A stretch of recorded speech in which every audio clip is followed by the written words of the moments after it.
আজ ষষ্ঠীর সকাল।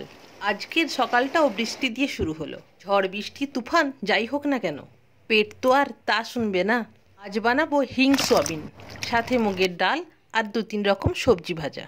ঢেঁড়স, পটল, বেগুন ঘরে যা ছিল ধুয়ে কেটে নিলাম।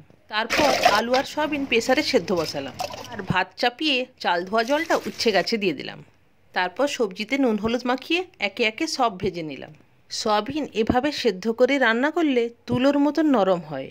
তারপর কড়া গরম করে তেল দিয়ে আদা বাটা, লঙ্কা গুঁড়ো, সামান্য জল, হলুদ, হিং, কাশ্মীরি লঙ্কা গুঁড়ো, জিরে বাটা, লবণ, টমেটো দিয়ে ভালো করে কষিয়ে সেদ্ধ করা আলু সয়াবিন দিয়ে কিছুক্ষণ নেড়ে চেড়ে অল্প গরম জল দিয়ে ফুটিয়ে নিলাম। গ্রেভিটা যখন একটু মাখো মাখো হয়েছে তখনই নামিয়ে নিলাম। বৃষ্টির দুপুর, গরম ভাত, ঢেঁড়স ভাজা, পটল ভাজা, বেগুন ভাজা, হিং সয়াবিন, মুগের ডাল, আচার, শশা। নিরামিষ সয়াবিন রান্না করলে এইভাবে একদিন করবেন, আশা করি ভালো লাগবে। অপূর্ব হয়েছে।